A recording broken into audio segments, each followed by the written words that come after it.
दोस्तों, एक प्रश्न जिसने किशोरावस्था से ही मुझे परेशान कर रखा था कि अगर ईश्वर होते हैं तो वह हमें दिखते क्यों नहीं, हम उनसे बात क्यों नहीं कर सकते। और इस प्रश्न का उत्तर जानने के लिए मैं जाने कितनी किताबें पढ़ी, कितने आश्रमों में भटका, कितने संतों का मत जाना, किंतु मुझे कहीं भी संतुष्टि भरा उत्तर नहीं मिला। लेकिन इसी क्रम में दोस्तों अंततः दो ऐसे पुस्तकों के सानिध्य में पहुंचा जिसने मेरे हर प्रश्न का उत्तर दिया और मेरे संदेह करने वाले मन को शांत कर दिया। इन दोनों ही पुस्तकों के लेखक थे परमहंस योगानंद। दोस्तों, आज मैं इस प्रश्न का उत्तर आपको अपने शब्दों में बताने की कोशिश करूंगा जो योगानंद जी ने अपनी पुस्तक ईश्वर से वार्तालाप की विधि में वर्णन किया है। दोस्तों, इस वीडियो को आखिर तक देखें क्योंकि इसमें मैं परमहंस योगानंद जी के ईश्वर से वार्तालाप के एक व्यक्तिगत अनुभव के बारे में बताऊंगा जो आपको चकित कर देगा। नमस्कार दोस्तों, मैं हूं विवेकानंद विमल और विमल की वाणी पर भरोसा करने के लिए शुक्रिया।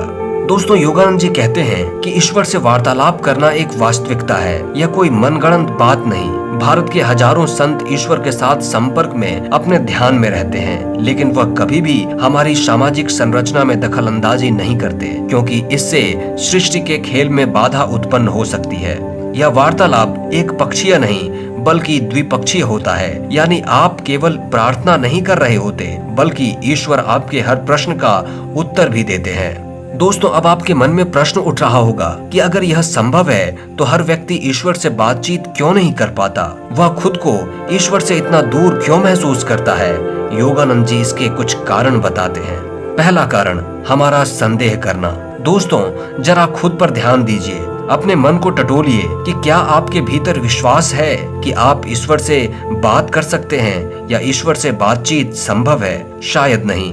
आप आज भी संदेह करते हैं। अगर संदेह नहीं करते तो आपके मन में यह प्रश्न उठता ही नहीं और आप इस वीडियो पर क्लिक ही नहीं करते। दोस्तों, यही संदेह ही सबसे बड़ी रुकावट है। संदेह के होने का अर्थ है कि आपके भीतर अभी ईश्वर के प्रति वह भक्ति नहीं है।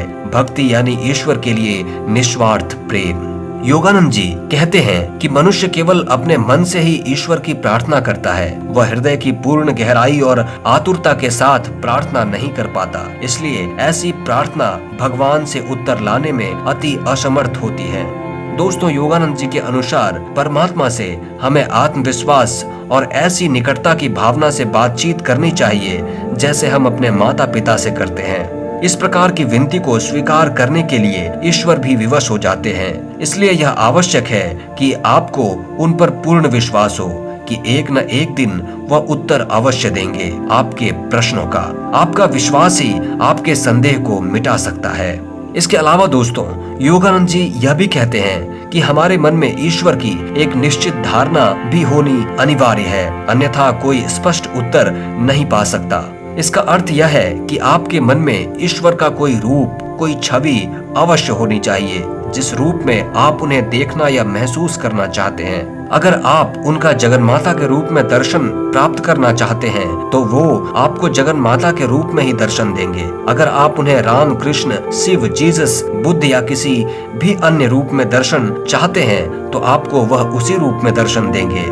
अगर आप उनके निराकार स्वरूप का दर्शन चाहते हैं तो आपको इसी रूप में साक्षात्कार मिलेगा। ईश्वर तो एक ही है दोस्तों, लेकिन आप उन्हें किस रूप में चाहते हैं या आपके मन, मस्तिष्क और आपके हृदय पर ही निर्भर करता है। दोस्तों, योगानंद जी हमें कहते हैं कि प्रभु से उत्तर पाने की मांग दृढ़ होनी चाहिए। इसके लिए अंधविश्वासी प्रार्थना पर्याप्त नहीं है। यदि आप दृढ़ निश्चय कर लें कि ईश्वर मुझसे अवश्य वार्तालाप करेंगे और आप इसके अतिरिक्त कोई शंका मन में नहीं लाएं, तो चाहे कितने ही वर्षों तक भगवान आपको उत्तर न दें, यदि आप उन पर पूर्ण विश्वास रखें तो एक दिन वह अवश्य उत्तर देंगे। दोस्तों, इसलिए ईश्वर साक्षात्कार प्राप्त करने की चाह करने वाले साधु संत या लोग ध्यान, साधना आदि करते हैं ताकि उनका मन अधिक से अधिक एकाग्र हो और वह अपने लक्ष्य के प्रति बिल्कुल समर्पित हो सके। दोस्तों, अब मैं आपको योगानंद जी के ईश्वर साक्षात्कार के अनुभव के विषय में उनके ही शब्दों में बताता हूँ ताकि आपका विश्वास और मजबूत हो सके कि ईश्वर से वार्तालाप संभव है। योगानंद जी कहते हैं, ईश्वर की वाणी सुनने का प्रथम अनुभव मुझे तब हुआ जब मैं एक छोटा बालक था। एक दिन प्रातःकाल अपने बिछौने पर बैठे हुए मैं एक गहन चिंतन में खो गया।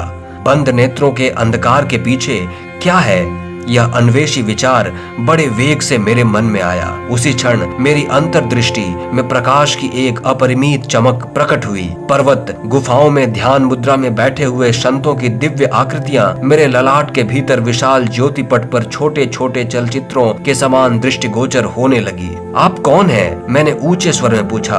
हम हिमालय के योगी हैं। दिव्य आत्माओं के उत्तर का आनंद वर्णातीत था। मेरा हृदय आनंद पुलकित हो उठा। दिव्य दर्शन अदृश्य हो गया, किंतु वे रजत किरणें बढ़ते बढ़ते मंडलाकार रूप में आनंद की ओर प्रसारित होने लगी। यह आश्चर्यजनक प्रकाश क्या है? मैंने पूछा। मैं ईश्वर हूँ, मैं प्रकाश हूँ। यह ध्वनि बादलों की गड़गड़ाहट सी थी। जब मुझे यह प्रारंभिक अनुभव हुआ, उस समय मेरी माँ और मेरी बड़ी बहन रोमा मेरे पास ही थीं और उन्होंने भी इस दिव्य वाणी को सुना। ईश्वर के उत्तर से मुझे इतनी प्रसन्नता हुई थी कि मैंने उसी क्षण तत्काल निश्चय कर लिया कि तब तक ईश्वर की खोज करूंगा जब तक मैं पूर्ण रूप से उनमें एकाकार न हो जाऊं। दोस्तों, इसी में आगे योगानंद जी हमें समझाते हुए लिखते हैं कि अधिकांश लोग सोचते हैं कि बंद आंखों के पीछे केवल अंधकार ही होता है, परंतु ज्यों-ज्यों आप आध्यात्मिक उन्नति करते हैं और मस्तक में स्थित दिव्य चक्षु पर एकाग्रचित होते हैं, तो आप अनुभव करेंगे आपकी अंतर्दृष्टि यानी तृतीय नेत्र खुल गई है। आपको एक दूसरा जगत दृष्टिगोचर होगा जो अनेक प्रकाशों का बना और अति सुंदर है। महात्माओं के दिव्य दर्शन, जैसे कि मैंने हिमालय के योगियों के किए थे, आपके सामने प्रकट होंगे। यदि आपकी एकाग्रता और गहन हो जाए तो आपको भी ईश्वर की वाणी सुनाई पड़ेगी।